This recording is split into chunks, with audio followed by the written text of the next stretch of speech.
Fanboy Nation. This is your pal Daffy Duck, and you're watching. You're watching Fanboy. Fanboy, etc. Fanboy Nation. God, I assume Tom. Hi everyone, this Wednesday night, AEW returns to Daly's Place in Jacksonville for the first time since going back on the road. The card on Wednesday night is stacked for AEW Dynamite Homecoming, including the highly anticipated match between Cody Rhodes and Malakai Black. With us today to discuss AEW Dynamite Homecoming is Executive Vice President Cody Rhodes. So without further ado, we're going to turn the call over to Cody for some opening remarks, and then we'll open the lines for your questions. Cody? Hello. As always, it's great to be with you on these calls.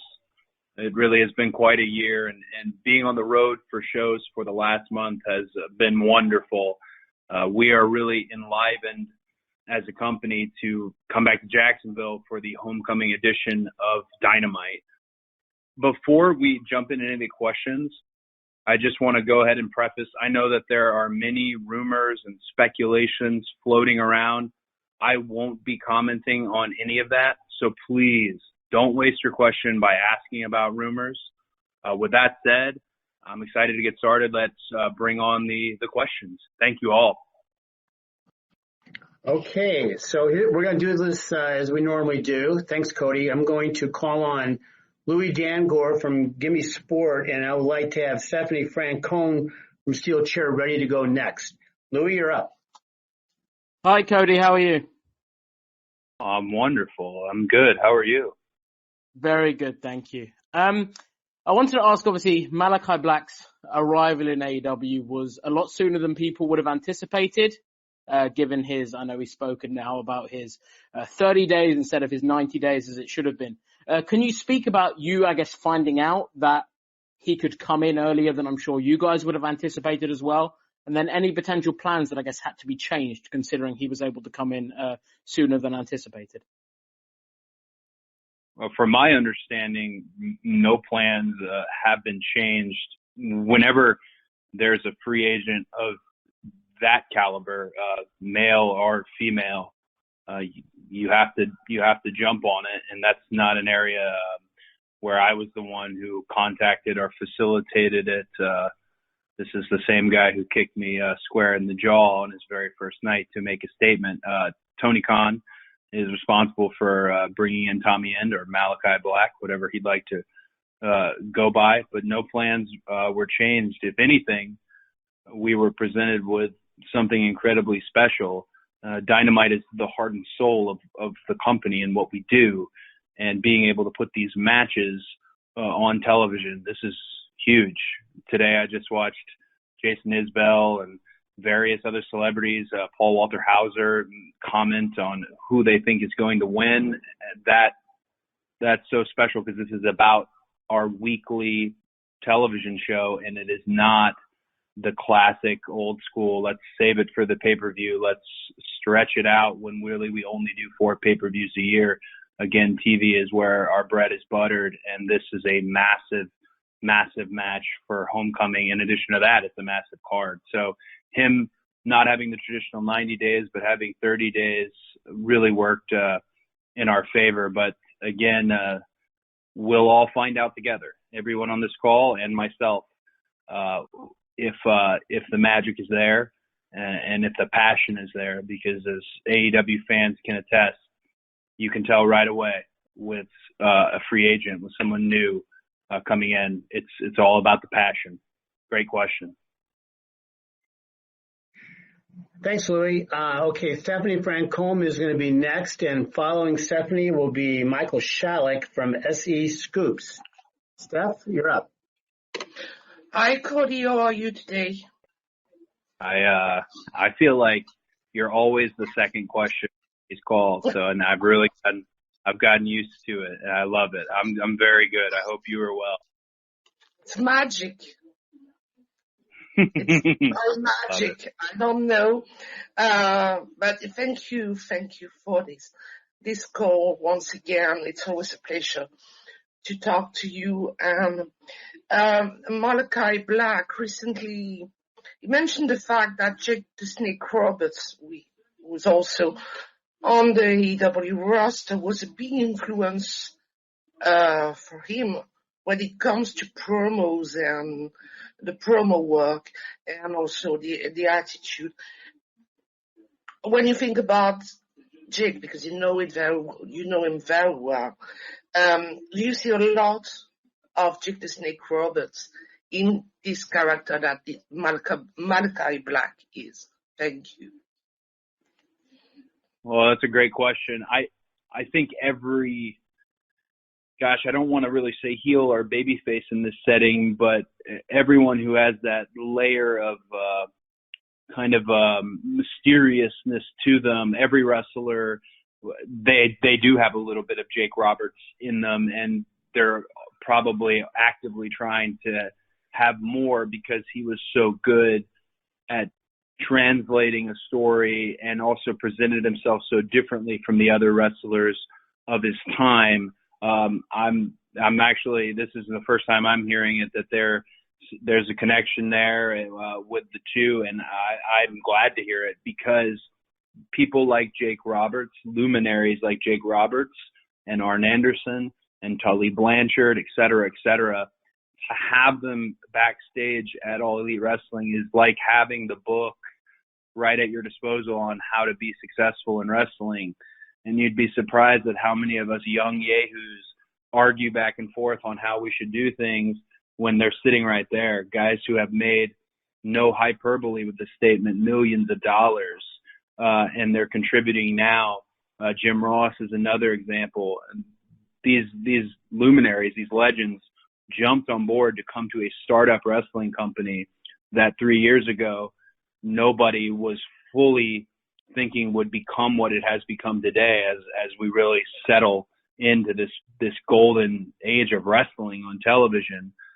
So that's good to hear that Jake is inspiring to talent still, and he will continue to do so. I'd personally like to thank Jake because I teach a developmental class, or I don't know if we can say developmental class, but I teach a group of young wrestlers often before call time at television, and Jake has been there with me for every one of those classes. And if I'm being totally honest, he's a far better teacher and far more qualified than I am, and he's been incredibly helpful with young people, people like Brock Anderson, people like Lee Johnson, who's wrestling Miro for the TNT Championship. I'm rooting for Lee for the most coveted title in wrestling at Dynamite's homecoming tomorrow. So yeah, big shout out and props to Jake.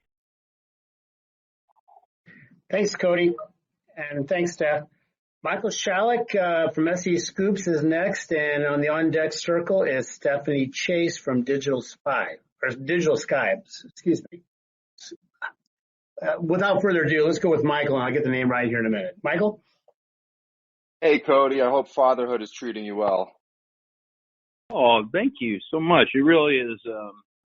It's like all the things people tell you, but you don't believe, and then it's its own magical thing that I can't even describe. I'm I'm a pro wrestler, so a lot of what I've done my whole life is very self-serving. The moment I saw her, I could care less about me, and it became about what I can do for her. And that's just so special. She's 9 pounds and 5 ounces now, and she's growing and making squeaky noises, and just is the most beautiful thing on earth. She looks exactly like her mother. That's great. I'm a new father myself, so I can relate. Yay! The free agent market right now is booming. So granted, you can't sign everybody. Even with AEW's expanding programming schedule, there's only so many spots on the roster. There's only so much room on the budget.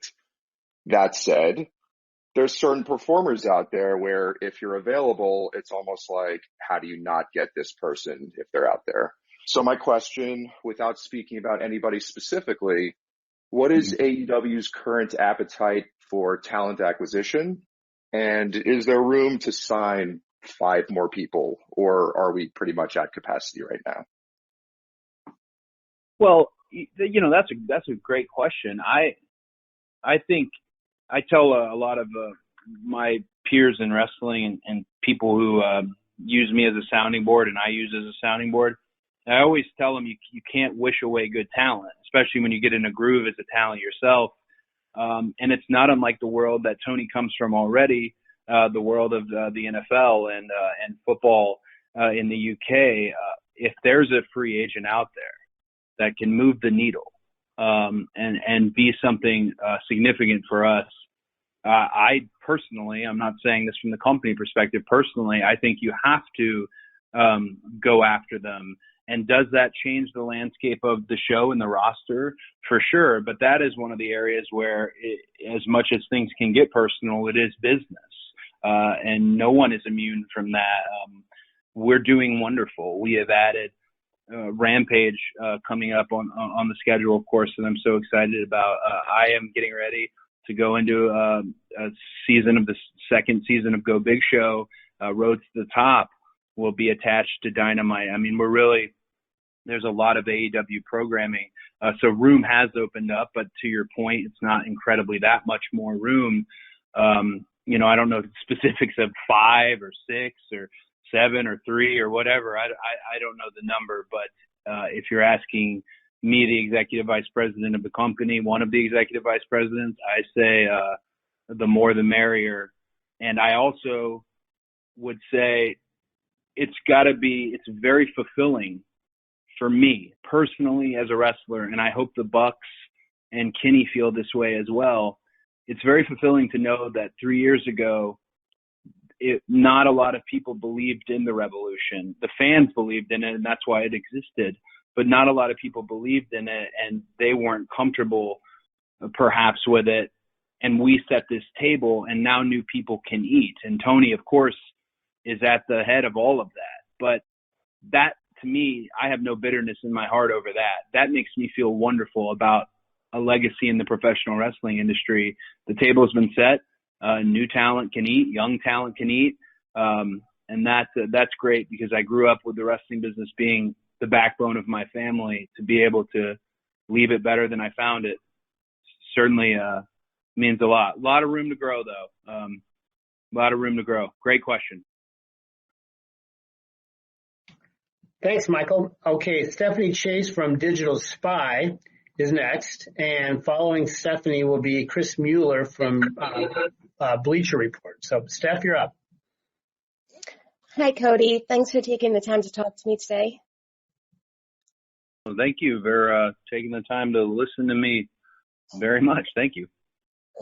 With AEW back on the road now, I was wondering, we saw the show last week. You announced a show for Chicago that's only just a few weeks away. How much has AEW got an idea of their live touring schedule for the rest of the year, all being well with the pandemic? And how close are we to a show in the UK, which people over here want so much, and shows in the West Coast as well, and Canada? How much of that have you guys plotted out, or at least as much as you can with what's going on? Well, domestically, Raphael and Chris Harrington, the EVPs, and Tony Khan, we do have a good layout of where we'd like to go. We also had a lot of shows that would be makeup shows that have now been scheduled and locked in because of the global pandemic and everything that happened to all of us. So we've got a great calendar strung out ahead of us in terms of it's fairly well mapped out. I don't want to give a false number on that, but there's a full touring schedule from East Coast to the West Coast. When it comes to the United Kingdom, I feel like I eat my words on this, but it wasn't my fault that the global pandemic happened.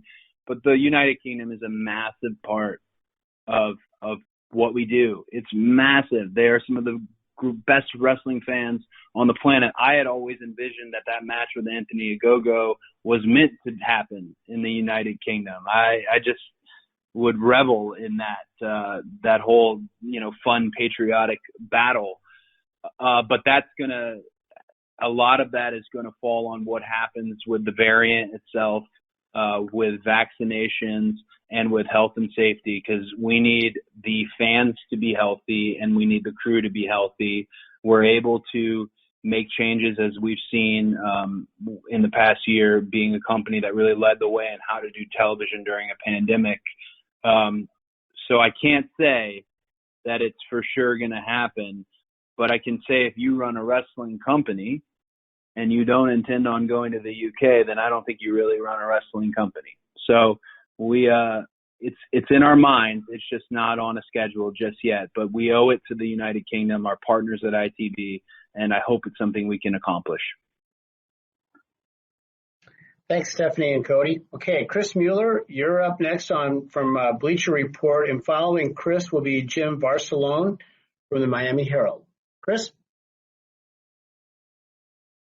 Hey, Cody. So I wanted to get your opinion on last week's main event with Nick Gage. Just what was your opinion of the match in general? And as an EVP, what's your overall opinion on deathmatch wrestling, and does it have a place in mainstream pro wrestling? Great question. I think the match was as advertised. Chris Jericho, or that night, the Painmaker, and Nick Gage were very clear about a death match and what you were going to get. It went on in the second hour, and it was indeed as advertised. I, before AEW was a thing, had considered doing a death match with Matt. I feel like I'm going to butcher his last name, but Tremont. I had really heavily considered it, and I never pulled the trigger on that. But that was indeed a death match, and I think the answer to your question about does it have a place in television, well, we were the number one show on cable, and that is a huge honor. 3 weeks in a row, that's a huge honor and a responsibility to our fan base. During the Olympics, we're the number one show on cable. So yes, I think it does have a place. I don't think it's something you will see often. That's just my opinion as asked for. I don't think it's something you'll see often. And I think it's important that you balance your show out with, sure, there was this death match between the Painmaker and Nick Gage, an unbelievable match. But also there are wrestlers on our roster who try to present a little bit more of a family aspect to what they do, a little bit more clean cut. There are wrestlers that are a little bit more geared towards children in terms of building a younger fan base. And that's really what makes this wonderful buffet of wrestling. So yeah, I do think there's a place for it. I don't think it's something you'll see often on our product, but there's definitely a place for it. And kudos to those guys for putting themselves through that and having a great main event. Thanks, Chris. Jim Barcelone from the Miami Herald is next, and then after that I'm going to take a question from the right end. So Jim, go ahead. Thank you, Cody. Hey, you mentioned Rampage a little earlier, and I'm curious because AEW Dark and AEW Dark Elevation, two really good shows on AEW YouTube, the presentation of those are different, and there are things that are different about those two shows. And I'm curious if there's anything you could tell us up front about Rampage that will separate itself from Dynamite and the presentation of it and just what we can expect from Rampage. Yeah, that's a great question. With Rampage, we're going to have a bunch of news hopefully coming in the following week. But I can say just a few things about the show itself. One, I think you'll see with the show that it's more centered around the fight itself, the match itself, being that it's a 1 hour program. I think you'll see a little bit more fight forward focus. In addition to that, Mark Henry will be joining the booth on commentary. And I think that's a really fun perspective. I've known Mark for quite some time. I'm very proud of this. I was able to start a community outreach department at All Elite Wrestling, and Mark Henry was one of the first people that I had to have on that team. He would have started his own department if he could, because of his contacts in this world, his ambassadorship all around with various outlets as we go from market to market to do good. I'm very proud. I know it's not exactly on the crosshairs of your question, but I'm very proud of the community outreach group. Thunder Rosa is incredibly helpful. We did wonderful stuff with Salvation Army. Tomorrow we've reached our goal for Wounded Warriors, and many of them will be in attendance at homecoming. Hats off to the captain, Sean Dean.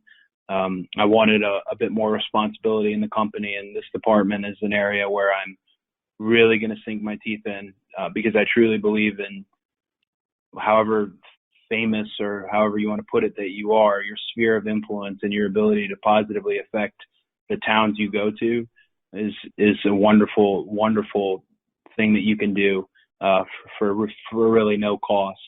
So I'm very excited about community outreach, and I'm excited about Rampage to hear Mark on commentary and to see a show that, to your point, having these different identities with Elevation, with Dark, with Dynamite, it will have its own. I kind of want to break a spoiler, but you know what? What the hell? Every now and then I get in a little trouble. I think, so maybe it's not a spoiler. I think the canvas with the logo in the center, which is one of my favorite things ever, is returning for Rampage. I think so. Y'all can all tweet me endlessly if I was wrong about that, but that's as much of a spoiler as I can give you on Rampage. More news coming this week. I'm very excited about it. Thanks, Jim. Okay, I'm going to take a question here from our online submissions from Darren Paltwitz from The Hype magazine. Cody, when Darren had the pleasure of speaking to you about 3 years ago, and he asked you about your original to-do list, and at the time you said that to-do list was pretty much completed. So you created a second to-do list, and then that consisted of All In happening, and All In being an absolute grand slam. So he's kind of interested in your to-do list. What else do you have? What else do you and AEW have, after everything you've accomplished over the past few years, what else is left to do on your to-do list? That is a loaded question. My goals in wrestling have changed so much. When I first got into wrestling, I just wanted to win the title that they had taken away from my dad in Madison Square Garden. And then time just zoomed forward, and the goals presented to me then were astronomical. To be part of the elite with Matt, Nick, and Kenny and Hangman, and then to have Chris Jericho and John Moxley and Tony actually provide the biggest burst of life in 2 decades for wrestling. Gosh, I almost would feel foolish making new goals for wrestling because so much has been done with this team we have. It's definitely been a team effort. So much has been done. This is going to be maybe a sappy answer. But I think before, it's all said and done, and I don't know when that is, because between you and I'm pretty tired right now. I would like my daughter to know, I'd like my daughter to know that I never gave up at an industry that really can chew you up and spit you out. I never gave up. I really wanted to move forward, and the identity that was presented to me, I was going to outgrow that. The plans that were presented to me didn't match my own plans. And I just hope that's something that she can know. I think that's my biggest goal is, I had the best dad in the world. And, I just want to be that for her. Thanks, Cody. Amy Nemedy from Wrestle Joy, you're going to go next, and behind Amy will be Nick Hausman from Wrestling Inc. Amy? Wow, what a follow-up. Congratulations to the birth of your daughter and for the beautiful world that you want to show her. I want to touch back to the community outreach program because you kind of took the question right out of my mouth. So with AEW, community charity and giving back has been very crucial from the outset. And with the formation of AEW Community, you now have the Safe Alliance Project, the Wounded Warrior Project. Can you talk a little bit about the formation of AEW Community, how it came into place, and how you sort of choose the programs that you're going to be working with as you give back to communities on the road? Absolutely. It was kind of all the stars were aligning at once on community outreach. Paul White, he's an ambassador to the Special Olympics. Paul White arrived. I have a relationship with him. Mark Henry, all about community outreach. And at the time, I was banging on Tony Khan's door every week wanting to put this department together, because one of the things I learned through my career is a woman named Sue Aitchison, you guys might know her, was the power of the program and how you can change someone's life, politics aside, place on the card aside, how you can have that positive outreach. Eddie Graham was also someone who really, it was first and foremost in his business, and Eddie Graham taught my dad and my dad taught me. And what I wanted to do different was I wanted to get basically, Thunder Rosa in the Texas area, and she has social work experience, and Captain Sean Dean, his military connections. I wanted to do things that other companies can't do, and I don't think still can do, with in-program activations. We saw one at Double or Nothing with Canines for Warriors, which Mega of the Jags helped me coordinate. I'm open to everything. That's why we put the email out there publicly. It's my way of trying to reel in as many places to work with that do good, that truly do good. The Jags Foundation has been incredibly helpful. We're busing in 600 children, youth groups, to the homecoming show tomorrow, 600. And I hope that I can give one of them my weight belts on my entrance. These in-program activations where we can actually see these folks means a lot to me. Again, Sue Aitchison was a real model for that. And I always appreciated, because I did endless amounts of appearances throughout my career. They were incredibly important for my education. So yeah, I'm sorry, I'm almost speaking vaguely about it all. I'm very proud of it, but I'm real excited that every town we go to, I can ask Lance Archer, about Texas. I can ask John Moxley about Cincinnati, and I can do that everywhere we go. And we can have that talent specifically involved. It was really amazing to me, the roster, after we took that photo in the ring, the amount of people said, I want to be part of this. That's how you know you got a really good roster. And again, I wanted more responsibility. I wanted this group to happen, and Tony blessed us with this group. I want talent to be able to experience what I experienced and just know the power of wrestling. There's nothing like it. There really isn't anything like wrestling. And right now it's destination programming all over the world again. So that's to me, I want to spread that all around. Thanks. Thanks, Amy. Thanks, Amy. Nick Hausman, you're next, and you're going to be followed by Connor Casey from Comic Book. Nick?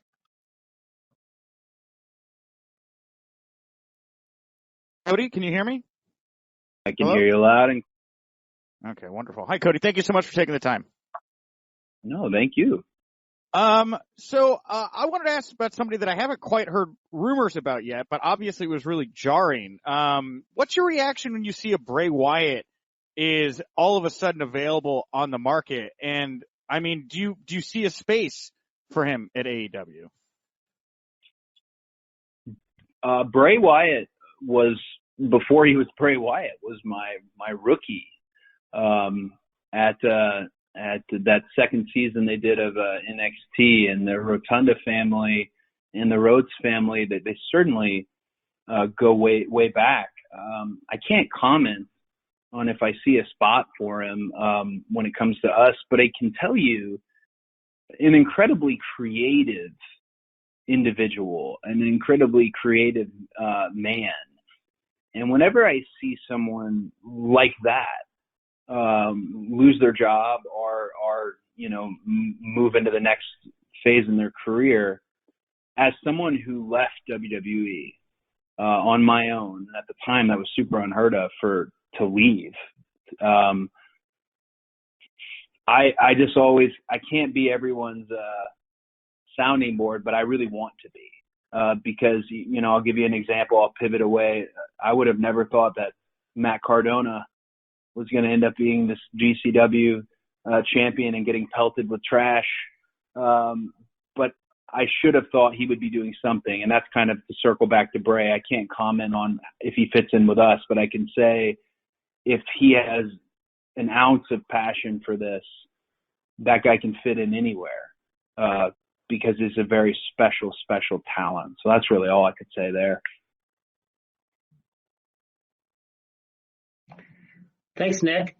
Connor Casey, you are up next, and I'm going to follow Connor with a write-in question from Russ Weekland from Hollywood Life. Connor?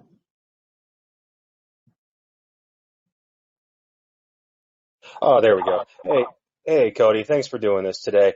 Wanted to ask about the United Center. You guys sold out Rampage really quickly.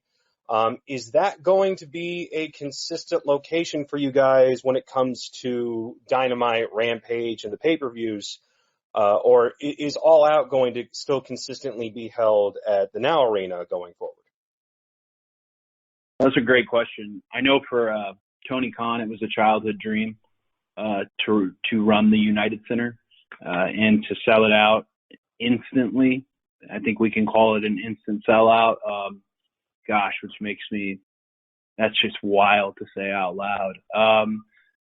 With that in mind, I don't really think it's about the United Center, Now Arena, or even Wintrust Arena that was such a loud and rambunctious crowd for Revolution. I think Chicago itself will always be a destination for All Elite Wrestling. Chicago is a really unique wrestling town, and it's a wonderful city. People like to travel there. For me, I don't think I've ever worked in the United Center. I don't think I've ever wrestled in the United Center. I really don't. I can't wait to see the vibe there because obviously my heart probably personally sits with the Now Arena because there's a plaque on the side of the building with my face on it from when we were able to do All In. You can't go wrong. Wrestling in Chicago, so that will be the destination for AEW. Chicago's always going to be part of our footprint. It's also really exciting to see young wrestlers. We have such a young roster. Look at Top Flight. Look at those kids.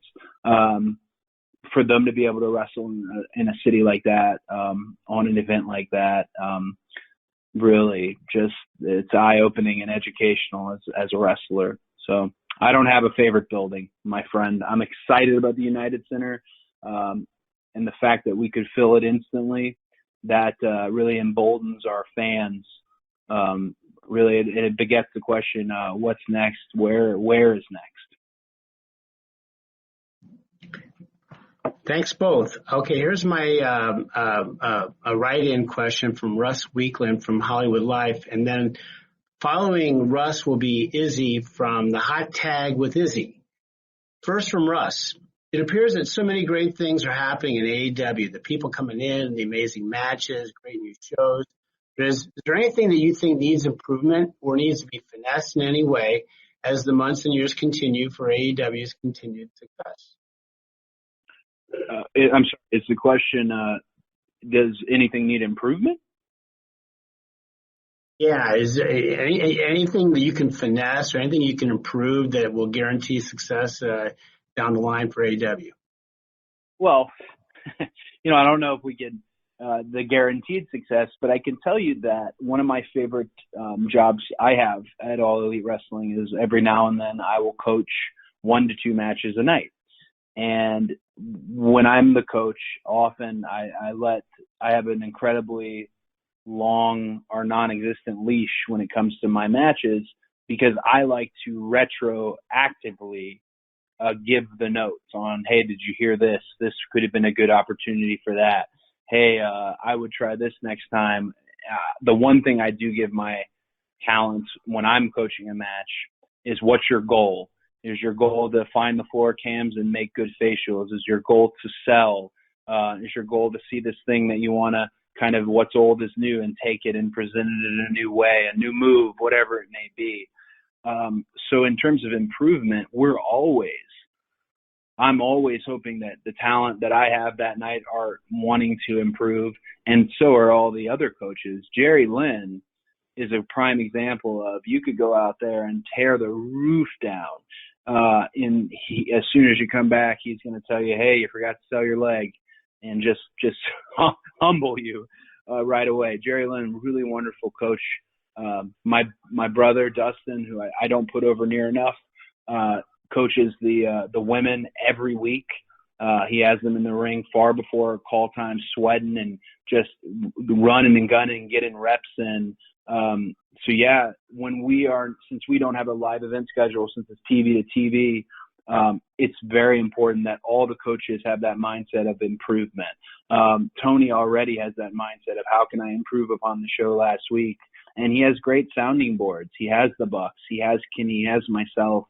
He has Jim Ross, Tony Schiavone, people in post-production. Can we improve the production? Kevin Sullivan doing a wonderful job. So yes, there is lots of things that we can improve and have to improve as we continue to move forward. We want to grow. I mean, we want to grow. There's no plans to not grow as a company. I can't pinpoint one thing. I know with the Nightmare Factory, which is my school here in Georgia, the biggest thing we try to get across and improve are promos. It seems like in this day and age, everyone is incredibly athletic and can do every spot under the sun. But if you can get people to listen to you, if you can get people to love you or love to hate you, if you can truly connect with them, it should be called connection class. If you can find that connection where they are talking about you, that's the gold standard. That's like being an emotionally available actor in Hollywood. That's it, to have that promo. So that's an area, if I had to focus on anything with improvement, it would be performing in front of a crowd and having them involved in what you do, because wrestling is very much, they have to be involved. You can't have a match where they're not involved, and promos. Thanks, Cody. Okay. Izzy from the Hot Tag with Izzy is next, and following Izzy will be Brian Joyce from Wrestle Talk. Izzy. Hey, Cody, what's up? How are you? I am good. I see you've been training lately, which it means you've got the bug, and that you're not gonna be able to shake it. So make sure you train safely. Don't do anything stupid. Don't do anything you've never tried before. Just keep at it.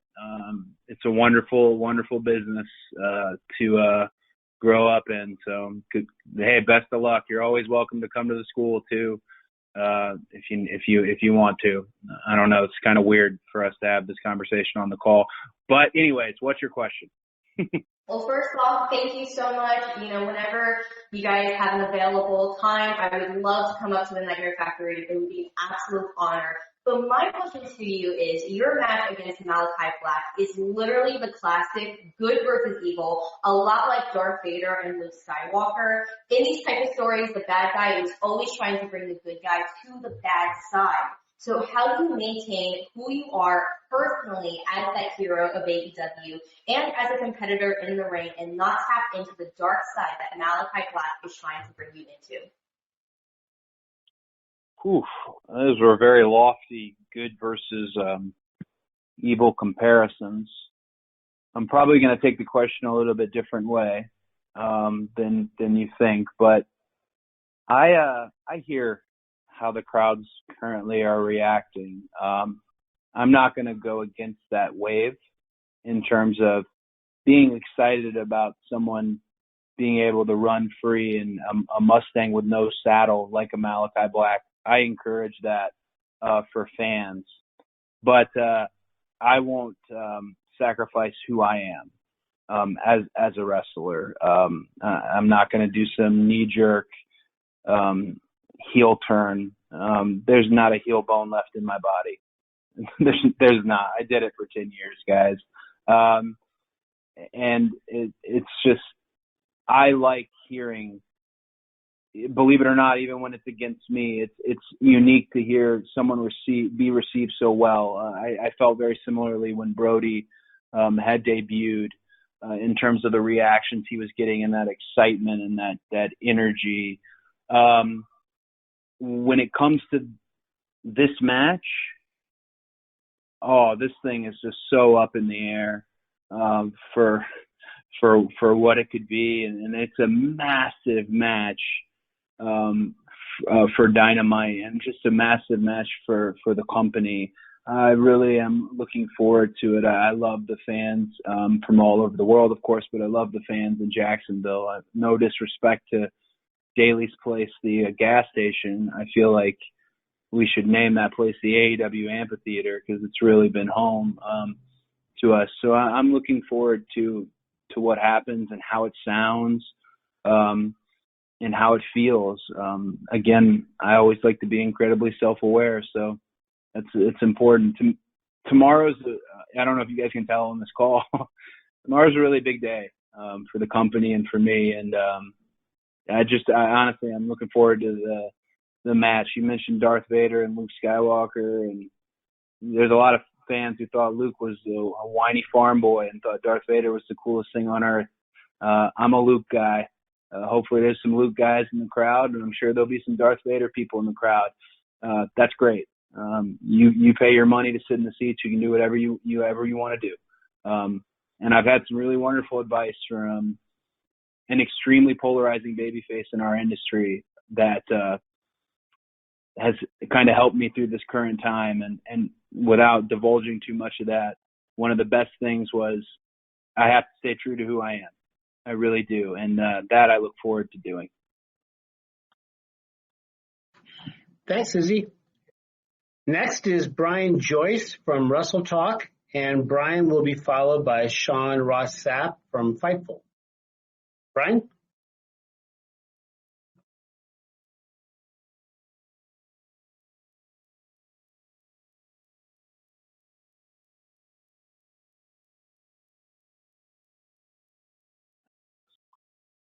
Brian?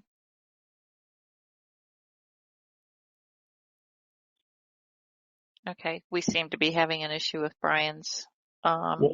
Can we try Sean Ross Sapp from Fightful, and maybe we'll try Brian next. Is that doable? Yep, hey, Sean, Cody. you're on. Hey, Cody, thanks for taking the time. You guys have had such massive success in the Chicago market as well as others, and when you see these sellouts over the course of a few minutes, that has to lead you all to think that you could probably sell out 30, 40,000 seat venues. Has there been discussion about that, and where do you stand on that? Is that a possibility for 2022? Well, the idea of a stadium show, earlier in the call, someone asked me about future goals. I think that would be a really big goal for me. And it would, of course, I hope be a goal for AEW. I'm just speaking from my behalf, to run an actual stadium show, which to a degree we're doing with Arthur Ashe, which is unreal. The tickets on Arthur Ashe in such a great building. There's not a bad seat in the house. So yeah, we're at the point now where, well, could we? And what would we put on? And what would we call it? And all those things. I think it's something, I can't say it's formally been discussed, but we're all thinking it. I know of a few places that I always thought would be great for a stadium show that haven't been touched on.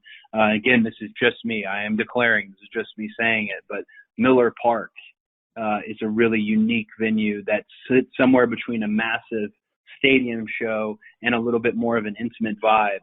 That would be something I'm interested in, but again, I can't speak for the whole company as far as where we're looking and what we have laid out in terms of those things. But yeah, it would be wonderful, really would be wonderful to do a stadium show, which we are doing with Arthur Ashe, but to do another large one, because those become destinations. All the shows that happen, the independent shows that join up with it, the cons that become part of it.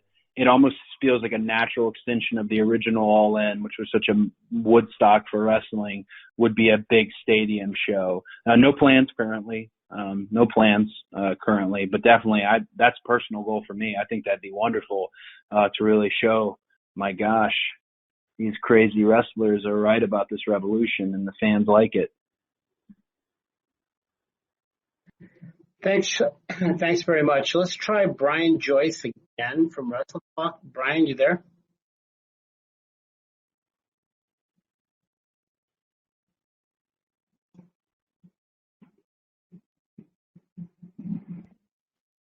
I can hear something in the background, but he's not coming across. So, That Brian, might be the motorcycle in the background. yeah.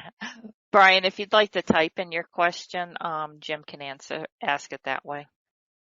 In the meantime, can we go to John Alba from Spectrum Sports? Hate to surprise John, but John was next in line. John, are you there?